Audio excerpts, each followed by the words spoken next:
I was in my mid-30s, sitting in my car in a parking garage in downtown Tampa, where I was working a job that I wasn't very good at. It was my first legal job, and as I sat there, I couldn't breathe. Not like a panic attack kind of, I can't breathe. This was my body staging this like quiet rebellion against going inside. With my hands on the steering wheel, my heart just sinking and pounding. A thought came through my mind most days that none of this is mine. Not the job, not the marriage, not the version of myself that I was every single day. And there was a realization that I had built an entire life by reading the room, by being what I thought was needed, by initiating in all the ways that people said yes to avoid being told no. And somewhere along the way, I'd lost the thread of what I'd actually wanted and what I thought I was headed for. I'm guessing if you're listening, that something in you may resonate or recognize that feeling of almost awakening in an out of body experience, an out of life experience. Feels like you're not living your own life. Maybe you're sitting in your own version of that parking lot. Maybe you've been there for years and you're just now kind of letting yourself acknowledge it. If so, this is episode 1 of a series where we're going to talk about how we find ourselves and how we get ourselves into a place that doesn't feel like our own. My name's Leslie. I'm a therapist, a mindfulness teacher, a manifestor in human design, which basically means I'm energetically designed to initiate, to start things, to move without asking permission. But I've spent most of my life doing the exact opposite of that. And as I said, this is episode 1 of a 4-part series called Authentic by Design. And we're starting here with the awakening because you can't really come home to yourself until you've realized that you've left. And so many of us live many, many years of our lives not knowing.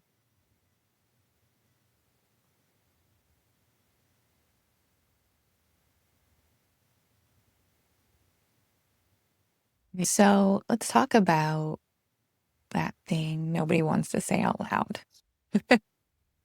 The thing that we all know we can be successful and we can still be off track.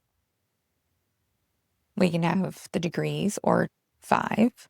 We can have the marriage, the relationship, the house, the job title, even the social media following that makes it look like we're winning.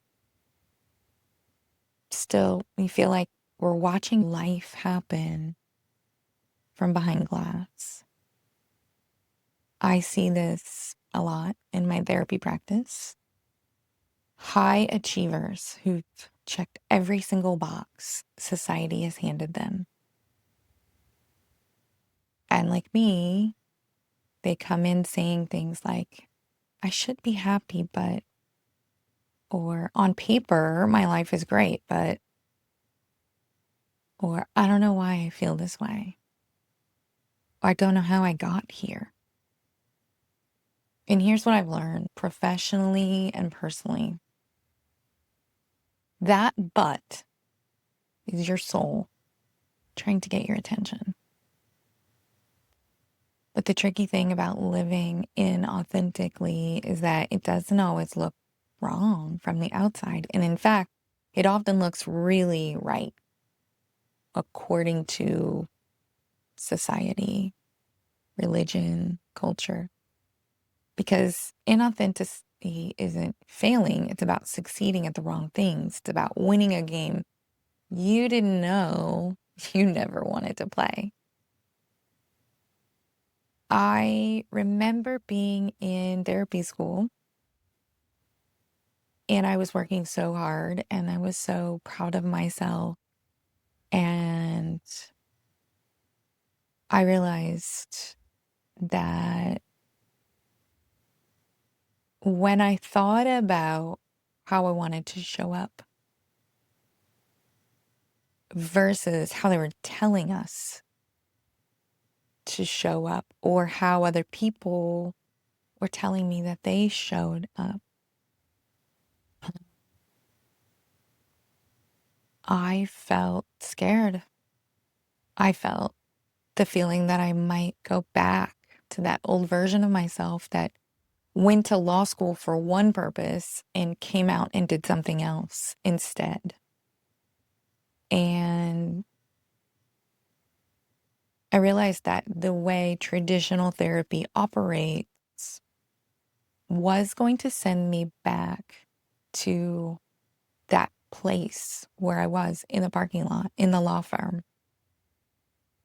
And what I didn't fully understand, but what I do now, is that my Pisces sun was trying to tell me through fear or emotional flatness or whatever feelings that were coming up was that I pursued therapy because it seemed like an incredible way to serve and help people.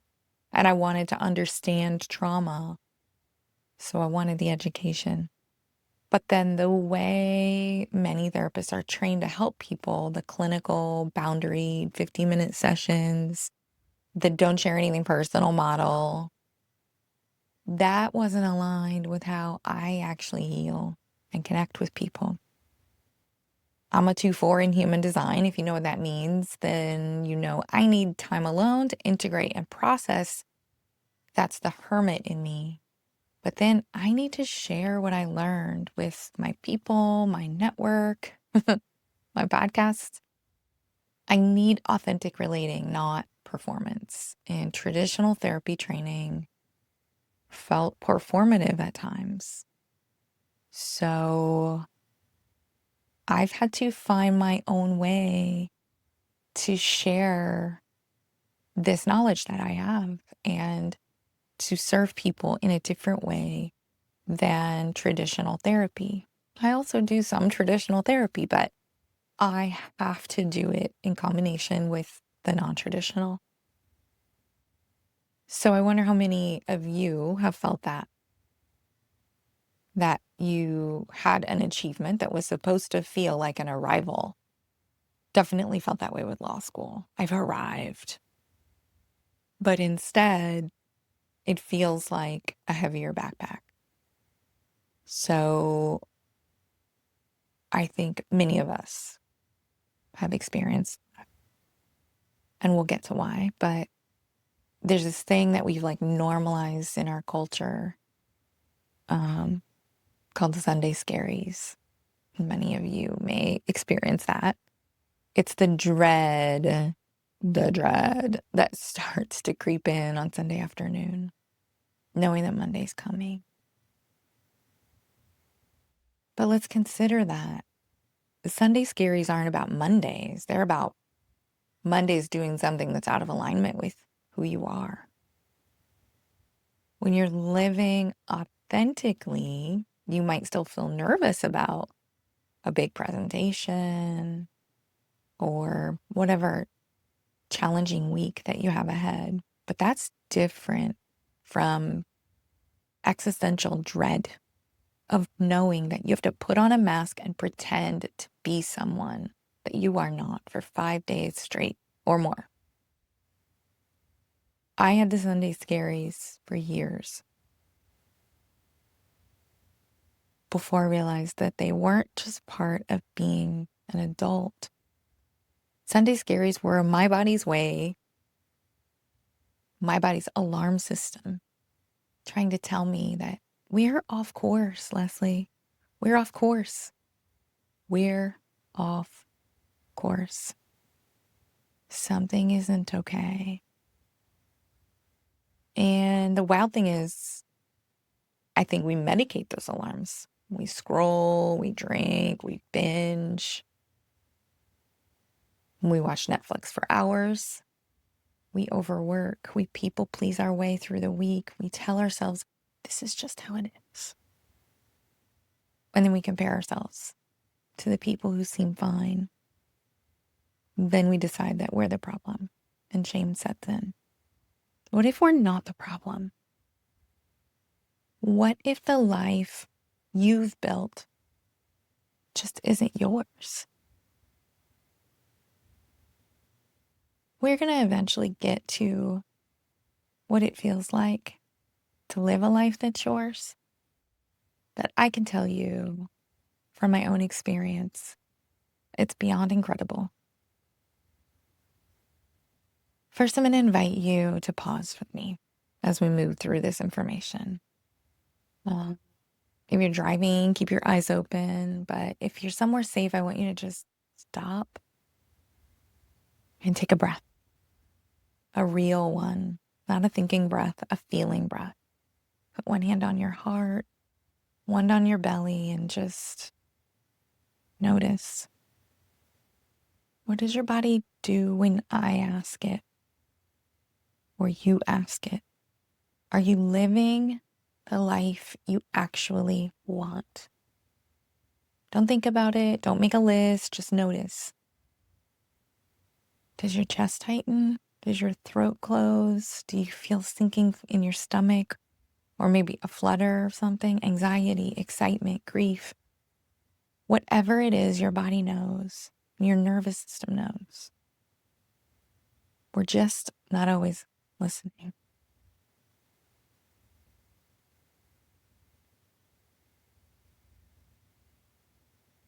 Okay, let's come back. We're going to keep going.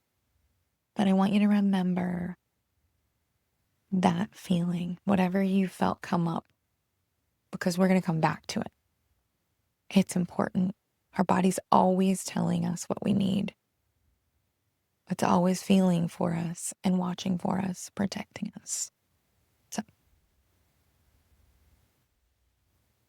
now I want to talk about why we step into inauthenticity and where it begins. Like, how does this happen to us? How do we end up living lives that don't belong to us? It's not our fault. And the simple answer is that we learn to abandon ourselves because it keeps us safe, right? I know that sounds dramatic, but stay with me. When you're a kid, your survival depends on caregivers. And if your caregivers can't handle your big, huge emotions, who had them? Me. Your needs, your authentic needs, your natural energy, you learn really fast to become someone they can handle. This isn't dissing your mom and dad, all right? Life is hard, and it isn't always abuse. Many times it's not. Sometimes it's just like, I was number 4, all right? I had a baby sister who was 1 year older than me, and I was a manifestor kid, which means I had big initiating energy. All right. I would just decide things and do them. I didn't ask permission because it didn't occur to me that I needed to ask permission. To me, that felt natural, but it didn't always go over well. I was too much. I was not an easy kid until I learned to be one. I was probably bossy, but I learned that all of that energy I had, that initiating energy, was way too much for the people around me. I learned to wait, to ask for permission, to I didn't actually need to ask for. I learned to read the room, read the emotions of everyone in the room, and mold myself to whatever that room could tolerate. And that worked. It became very easy, much more palatable. And I was praised for that, for being a good girl and having incredible manners. When what I'd actually learned was to suppress my natural initiating impulses. And that's really where it starts in childhood, in families, in schools, in religious communities. That's where we learn that we need to become whatever it is everyone around us needs. And life is hard and challenging, and it's almost inevitable that we are going to step into something that's not our authentic selves. So let me get really specific, because I think we need to name some of these places and situations where we learn to leave ourselves. So I'm going to talk in not just about myself with this, like in family systems, if you were the peacemaker, so you learned your needs don't matter as much as keeping everybody else calm. If you were the golden child, so you learned that love is conditional based on your performance. If you were the scapegoat, you learned you're only safe when you're invisible. If you were parentified, you learn to take care of everyone but yourself, to make yourself feel safe. In religious and cultural conditioning, you may have learned that your body is shameful, um, that your questions are dangerous. You shouldn't question authority, especially. You may have learned that your desires were sinful, that obedience was better than intuition, and that suffering was better than experiencing joy. This all sounds so crazy, because if we think about, if you're a parent like me, if you think about our children and what we teach them, it is none of those things. But for many of us, that's what we learned. In the educational system, we learned that there's one right answer, not many, in most cases. We learned to sit still, even when our bodies were telling us to move. We learned to raise our hand to ask to use the restroom, and we were often questioned as to whether we needed to. We learned to memorize instead of question things, compete instead of create or collaborate. We learned that our worth was measured in grades, gold stars, and stickers. And then we moved into a work culture. If we're in the corporate culture, you learn that professionalism means you're performing a personality. Ambition means sacrificing boundaries. Learned leadership means dominating, not initiating. And learning authenticity is unprofessional, because everyone should behave similarly. One you might not think about, romantic relationships. Many of us learned to shrink so we could feel bigger in the relationship, to amplify so that we didn't have to feel small. We learned that love means morphing into whatever someone else needed us to be in order to be loved. And we learned that desire meant possibly losing yourself. Fast forward to now, social media. We've learned that life is content. Worth is engagement. Ooh. Worth is measured in engagement. And that performance will equal connection. that curating and curation is identity. We're still learning this. That's what we are learning, and that's what we're teaching the next generation. And here's the thing, all of these systems benefit from our inauthenticity. They don't want us questioning. They don't want us following our inner authority and listening to our bodies. They want us to be compliant, consumable, and predictable. Yeah, even the app we're watching this on wants that. Authenticity is actually threatening in these systems because they rely on conformity and predictable behavior. So, of course, when we learn to abandon ourselves early on, we were punished for not doing so, where we didn't receive love or a gold star or a friend. So, who is susceptible to all of these things? Well, I would say everyone, first of all. But some people are more susceptible than others. This doesn't mean we're equally susceptible to losing ourselves. Some people are more vulnerable to conditioning than others. So, people pleasers and empaths. Hello.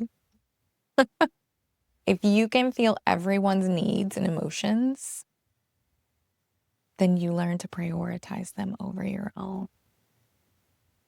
And those people with childhood trauma or unstable attachment, which is so many of us, when your early environment was unpredictable, you became hypervigilant to all the external cues, everything that's going around. You're constantly scanning the room for something to tell you how to behave instead of scanning yourself.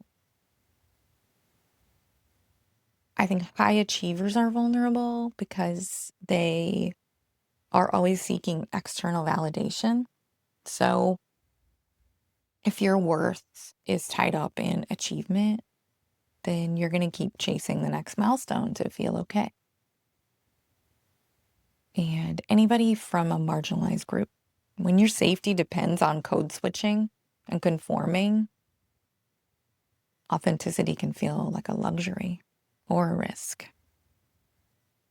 In human design, people with open centers, I have a lot of open centers, and we'll get to that more in episode 3, but energetically, you're just more porous and more susceptible to conditioning. So that's a lot of us, right? It's a lot of us. But if you're in any of these categories, I want you to hear this. There's nothing wrong with you. You adapted to survive, as did I. You did what you needed to do. And the fact that you're listening to this questioning means you're probably ready to come home. And if you haven't already, start living an aligned, authentic life. So many of us get into our, later years in life, we'll say mid years, not too much later. And something sparks this realization, and we realize that it's time to wake up. So what breaks the spell? Now, in my experience, both personally and with clients, the awakening typically comes in 4 different ways. One might be a crisis, divorce, a health scare, job loss, death of a loved one, the pandemic, something big that would crack your whole world open, and suddenly you realize you can't pretend anymore. So because crisis is painful, it can also be really clarifying. So when everything falls apart, you can't maintain that performance anymore. And sometimes in that rubble and in the cleanup, you find pieces of yourself that you forgot about. And that can be very freeing. Number two could be the accumulation of inauthenticity. You could say death by 1,000 compromises. You said yes when you meant no 1,000,000 times. You smiled when you wanted to scream. You performed when you just wanted to rest. And one day, you just can't anymore. Your system reaches capacity. And I think this was me in that parking lot. Like there was no single catastrophic event, just years of tiny abandonments until my body said, no, we're not doing this anymore. So number three would be contrast. You see someone else living their life authentically, like really living and not performing. And something in you is aching for that. You feel jealous or inspired or angry or all of the above. And that ache is information. It's showing you what you're really wanting and desiring and what you're hungry for. So then the fourth is unfortunately when your body says, no, we're not doing this anymore. That can show up in many different health ways: migraines, autoimmune diseases and flares, digestive issues, chest pain, panic attacks, insomnia. I had all of those things. For me, not in my job, but in a long-term relationship.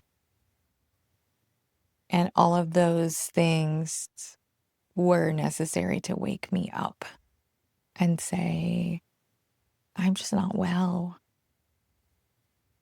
That was my nervous system's way of saying, you've been stuck in fight, flight, or freeze for so long that now we're going to break down because your body can't handle it anymore. So hot knees and flares, tons of migraines, chest pain, panic attacks for the first time in my life. But my body wasn't betraying me. It was trying to save me. It was trying to tell me that it's time to get out and it's time to move on. And I think it's probably the only part of you, if this is you and your story, that it doesn't lie to you. It tells you exactly how it is. And so when we become very unwell, very sick, it can be a sign that we're just not living an aligned life. And it's a great way to awaken, just the most painful way. If we can do it before we get to that point, I would say that's better. But let's dive a little bit deeper into what it feels like to live out of alignment, because I think a lot of us have been doing it, or we're doing it for so long that we don't even know what we're feeling anymore. I can attest to that. I had no idea that I wasn't living in alignment because I had been there in that place for so long. But I had chronic fatigue. When I say chronic fatigue, I mean fatigue where sleep doesn't even fix it. Some people have tension that they carry in their jaw and their shoulders here, their hips. Digestive issues are a huge warning sign because your gut knows something's off. Frequent illness. Your immune system is completely depleted from chronic stress. You may have numbness or even dissociation from your body. Those are all the body signs. What are the emotional signs? It can be flatness, numbness, going through the motions of life, but feeling very little. Rage that comes out of nowhere over small things. Like it's not the dishes that are giving you rage, it's something else. Constant low-grade anxiety almost like there's a motor running in your chest. And sometimes it can show up as depression that feels like you're being held underwater, or emotional volatility, like you're either numb or you're exploding and no in between. And it's just this constant up and down. So mentally, this can feel like brain fog, like you're thinking through molasses, or indecision paralysis, like you can't figure out what you want because you've been overriding it for so long that you don't even know anymore. It can look like rumination, like your thoughts are just in loops and loops and loops, or memory issues. That would be like you can only remember fragments of your experiences. Some people report not being able to concentrate. They can't finish things. They're all signs that you may not be living in alignment. Spiritually, you may feel disconnected from any sense of purpose or meaning.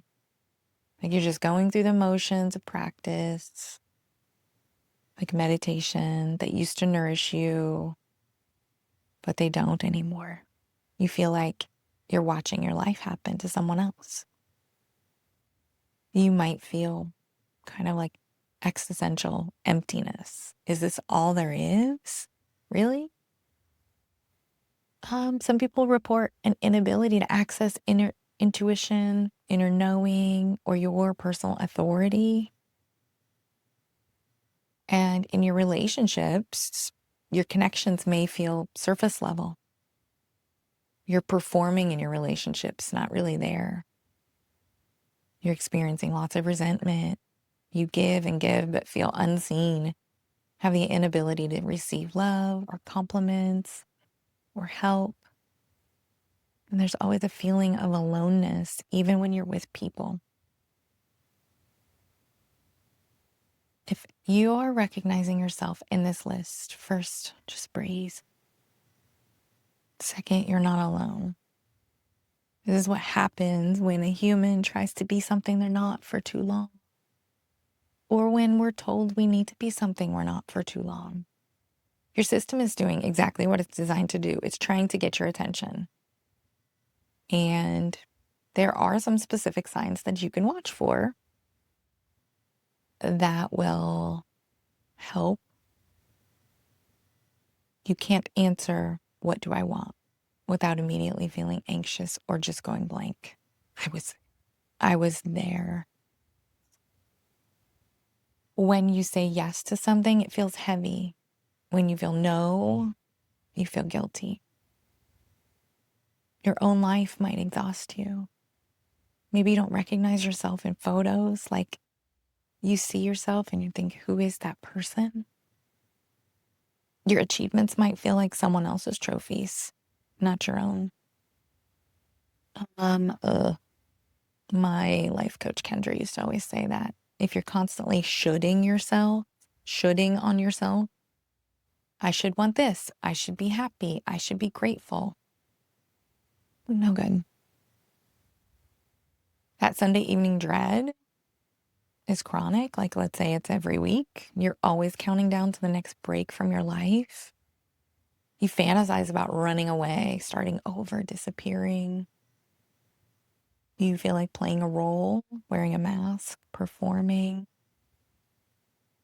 Your body is keeping score. There's unexpected or unexplained pain, illness, symptoms that doctors can't quite pin down. These are all signs that it's time to take a look at how you're living your life and see if you can find yourself in it. The hard truth is that if you have to convince yourself that you're happy, you're probably not. Authentic joy doesn't require justification. It doesn't need pros and cons lists. It doesn't come with but I should be grateful. It just is.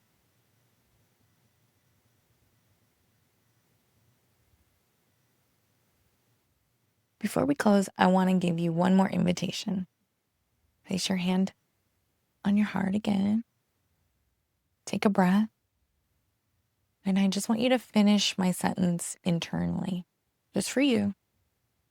If I were being completely honest with myself, what I really want is, don't edit.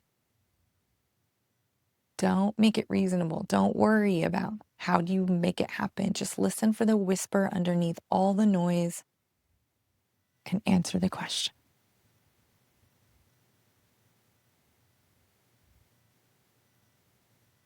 That whisper, that answer, that's where we're going. That's what this whole series is going to be about. Learning to hear that voice again, learning to trust it, and learning to build a life around it.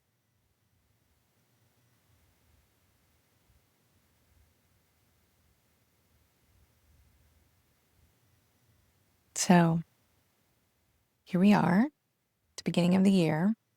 Perfect time to acknowledge that maybe life, the way we're living it, isn't actually ours. I know this episode was heavy, and I know it might have brought up some grief, anger, fear, but that's okay. That's all good, actually. That means that we're waking up.